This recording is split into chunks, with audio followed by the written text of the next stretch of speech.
Et donc j'en viens à ma question principale, c'est que avec Préfiguration, on s'interroge beaucoup dans la politique qu'il y a derrière les œuvres et la culture, et notamment la pop culture. Mhm.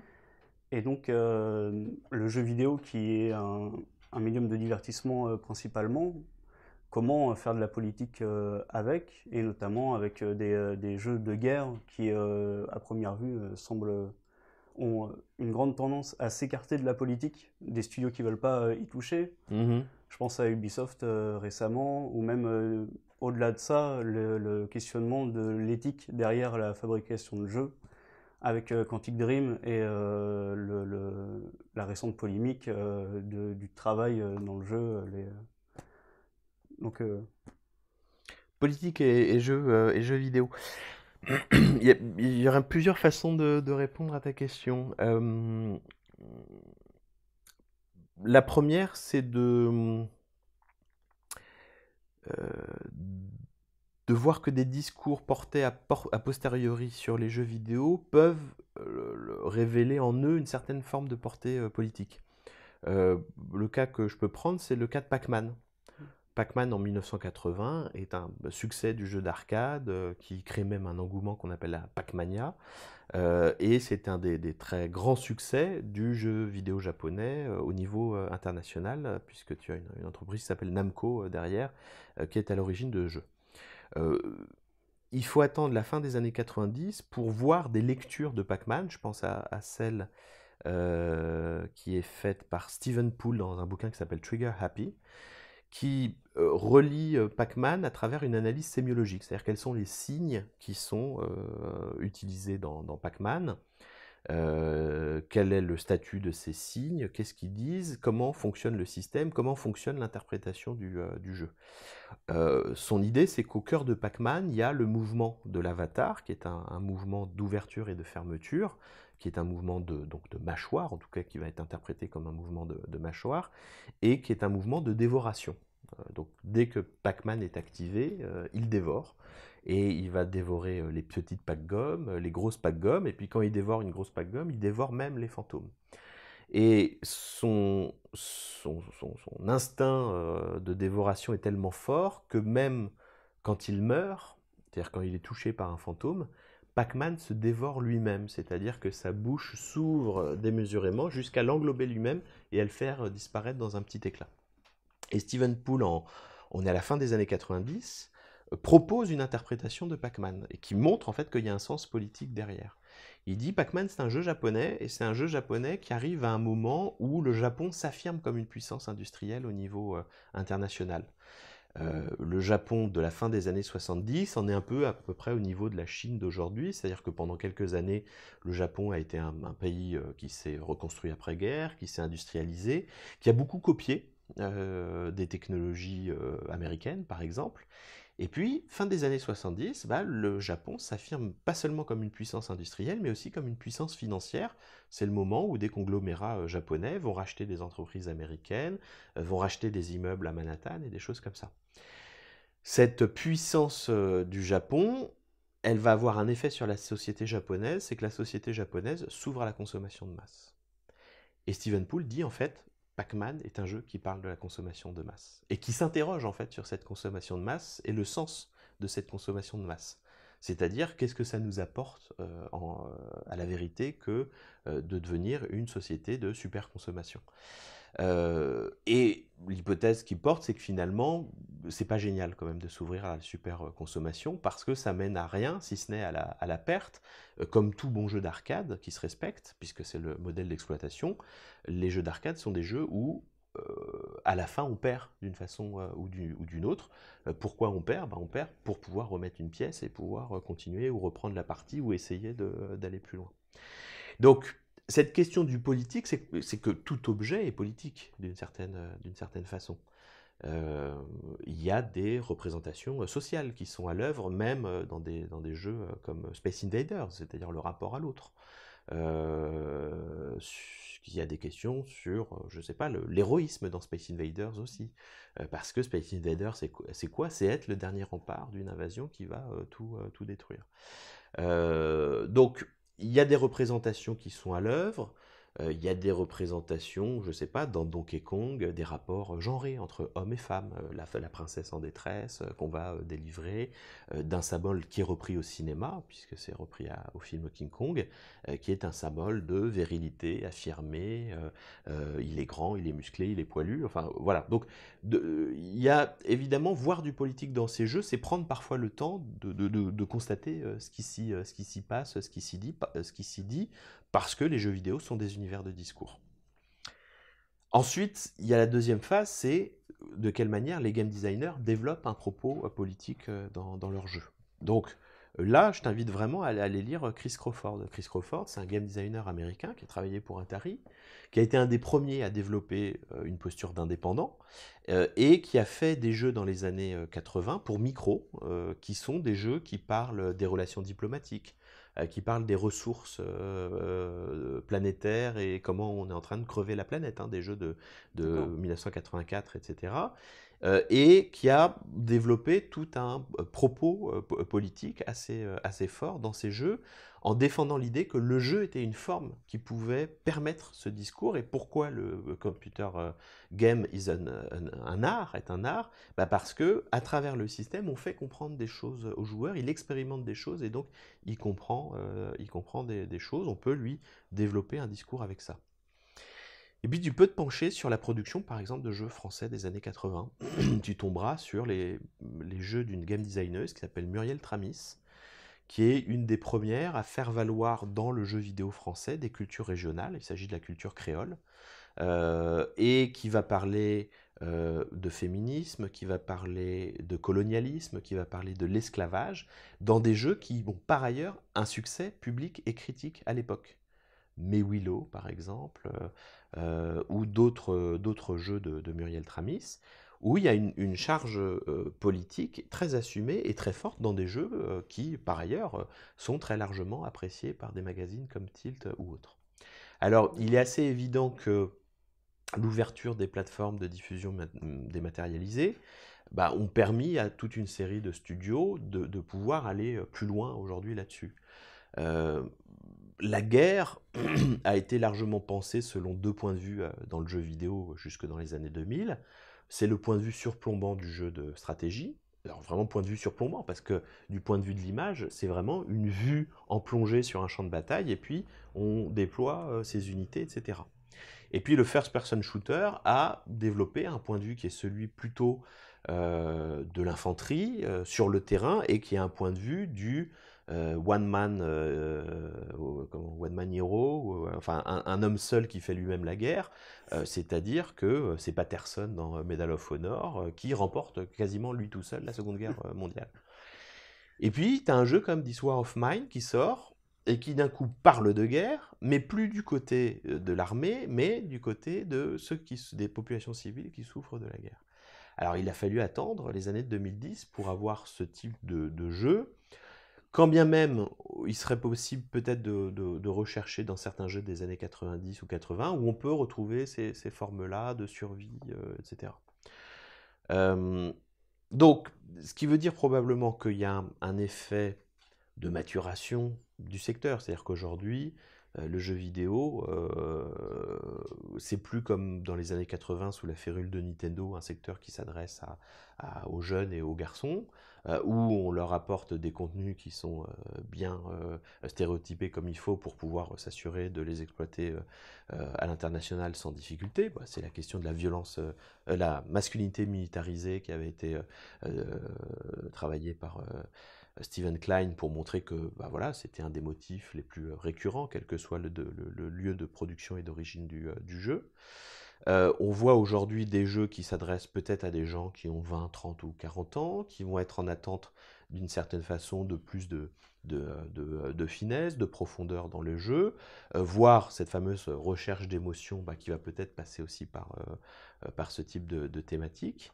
Et puis même dans les jeux qui seraient vraiment des jeux popcorn ou des jeux mainstream, si je pense à Uncharted, on voit que d'une certaine façon, quand on a passé 8 heures à dézinguer dans tous les sens, c'est difficile ensuite d'être un héros super sympa et dégagé de tout problème, et que les jeux eux-mêmes, très souvent dans leurs conclusions, vont aller souligner ce paradoxe et cette question-là. Donc voilà, il y a toute une série de phénomènes. Pour beaucoup, ils vont pouvoir être mis en lumière par un travail critique. C'est pour ça que la critique de jeux vidéo, elle est importante.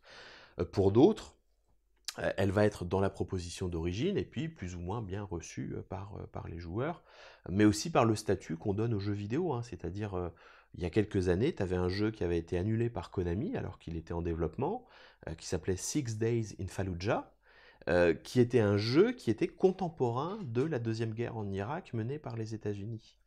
Et la proposition des développeurs, c'était de faire, sous un format épisodique, un état du combat de Fallujah, d'un côté comme de l'autre. Et là, il y a eu une montée au créneau d'associations familiales, d'anciens combattants, etc., qui ont dit ah non, c'est pas possible qu'un jeu puisse se saisir alors qu'il y a des morts en même temps, etc. Oh, pardon, vous avez une pie qui a décidé de se faire entendre. Les développeurs du jeu essayent de défendre leur proposition. Je crois qu'on est vers 2008, quelque chose comme ça. Et puis finalement, sous la pression, Konami abandonne le projet. Bon, 10 ans plus tard, peut-être que ce genre de choses, aujourd'hui, pourrait être plus envisageable, ce qui veut dire que le jeu vidéo, progressivement, évolue dans sa perception et qu'on peut le considérer comme un secteur, en tout cas comme un support qui peut avoir un certain discours sur le monde. Vous parliez de dissonance un peu ludonarrative, notamment avec Uncharted. Et, il me semble qu'il y a aussi une dissonance dans certains propos de faire un jeu de guerre sur un conflit ou même des thématiques fortes, et en même temps faire un jeu qui est amusant, et donc c'est compliqué de retranscrire quelque chose d'horrible sans supprimer le côté ludique qui est Oui. à l'œuvre. Je pense à Spec Ops The Line, par exemple, qui est un jeu qui traite beaucoup de la guerre et un peu un propos anti-militariste, mais qui reste quand même amusant dans ses mécaniques de tuer et quand même massacrer de la masse. Donc, là, il y a il y a un peu des dissonances qui vont se jouer au niveau de la volonté d'authenticité et de réalisme d'un côté, c'est-à-dire le photoréalisme qu'on a évoqué dans la première partie de l'entretien, la reconstitution qui se veut la plus authentique possible, et puis la question du jeu de l'autre côté. Et dans cette authenticité, il y a aussi quelque chose qui est de l'ordre d'un sentiment un peu épique du film de guerre, d'une envolée un peu lyrique, etc. Et puis de l'autre côté, la question qui est quand même de la matière pour du jeu, quoi. C'est-à-dire qu'un jeu de tir, on attend de tirer, ça s'appelle jeu de tir, pas pour rien, quoi. Donc si on a 4 tirs en 5 heures de jeu, mais ce qui serait peut-être un vrai défi de game designer, c'est-à-dire de rendre absolument un jeu passionnant, un jeu où on soit amené à tirer grand maximum 5 fois dans toute la partie. Arma, par exemple, est une simulation qui joue cette carte de l'hyperréalisme, ce qui fait que les joueurs d'Arma vous racontent des sessions de jeu où ils sont planqués dans les fourrés à attendre qu'un convoi passe, etc., pour pouvoir dézinguer un des personnes. Bon, alors, il y a une forme de goût de ça, mais peut-être qu'il n'est pas mainstream et que du côté mainstream, les attendus sont celui de défourailler dans les tous sens, dans quelque chose qui renvoie plutôt à l'actionneur type Commando avec Schwarzenegger dans les années 80, plutôt que la chute du Faucon Noir de Ridley Scott. Sauf que le problème, c'est qu'on veut d'un côté l'implication, la qualité d'écriture narrative d'un Faucon Noir, par exemple, la profondeur, la noirceur, et puis de l'autre côté, on veut défourailler comme dans un Commando, et là, il y a une dissonance qui va se jouer sur les deux attendus. Donc, ça peut se déjouer soit par une œuvre qui se veut un peu autocritique, etc., et qui va trouver un moment, d'une certaine façon, pour faire amende honorable en disant « Ah ouais, on voit bien qu'il y a un problème là ». Soit on assure d'être dans cette dissonance-là, et d'une certaine façon, certains joueurs vont enfin, voilà, ça ne va pas leur poser problème. Et d'une certaine façon, si je pense au Call of Duty, pour l'essentiel, les parties sont faites en multi. et sont faits en multi avec des zombies nazis. Enfin, donc on est là de toute façon dans quelque chose qui vise d'une certaine façon à trouver des modalités de jeu qui viennent pas s'insérer un peu dans ce nœud compliqué de l'authenticité et du divertissement. C'est sûr. Oui. Et pour ce qui est toujours des jeux de guerre, parce que c'est quand même quelque chose qui est un peu fondamental dans l'histoire du jeu vidéo, on peut parler notamment de toute la politique qu'il y a autour d'une vision historique aussi Oui. du jeu vidéo. Je fais référence à la polémique toujours récente et actuelle de Battlefield 5 et de la place de la femme dans le jeu vidéo et tout ce débat qu'il y a des joueurs qui ont aussi une influence politique en fait sur le jeu vidéo. Et le fait que bah, beaucoup de studios utilisent aussi des barrières comme le jeu Mhm. pour un peu enterrer leurs propos, dire que c'est pas politique, puis ensuite dire que bah, en fin de compte, bah, il y a une véracité historique dans le fait qu'une femme est dans le jeu vidéo, donc il y a un peu un conflit, une industrie qui tâtonne entre faire de l'authentique, faire du jeu et en même temps ne jamais trop s'engager politiquement. Moi j'ai le sentiment que les choses bougent quand même, heureusement. C'est-à-dire on a plus de diversité, il me semble, qu'il y a quelques années dans la production de jeux vidéo, avec quand même des effets où parfois des choses pouvaient être assez progressistes il y a encore une quinzaine d'années et sont revenues vers des choses beaucoup plus stéréotypées dans les années 2010. Je pense aux travaux d'une étudiante qui s'appelle Émilie Mechterman, euh, qui avait montré que d'une certaine façon, le Beyond Good and Evil de Michel Ancel en 2002 sur le traitement de l'héroïne féminine était beaucoup plus progressiste que ce que pouvait produire un studio comme Quantic Dream ou Dontnod sur des personnages féminins forts qui étaient en fait renvoyés à des stéréotypes beaucoup plus marqués. Donc, ce qui est intéressant, c'est que si une certaine partie du public des jeux vidéo se fait entendre plutôt sur des arguments un peu réactionnaires et conservateurs, une autre partie se fait aussi entendre plutôt sur des arguments d'inclusivité, etc. Donc, évidemment, aujourd'hui, il est difficile pour un éditeur de ne pas prendre en compte tout ça pour essayer d'avoir des contenus qui essayent de déjouer un peu les biais culturels. Et moi, je m'en rends compte aussi dans les rencontres professionnelles, c'est qu'aujourd'hui, on a des professionnels qui parlent aux professionnels de ces biais culturels, comment les déjouer, comment pas voir le monde à travers un regard de mâle blanc hétérosexuel et d'imposer ça comme point de vue unique sur les jeux. C'est Ah ça, oui, oui. une justification historique comme Oui, barrière. ça aussi, ça c'est une voie qui est empruntée par, bon, on pense à Ubisoft et Assassin's Creed, hein, par Oui, exemple. exactement. Il s'est trouvé qu'il y a quelques semaines, j'ai embarqué un collègue de Paris 3 qui est un spécialiste des représentations de la Première Guerre mondiale. Il s'appelle Laurent Verret.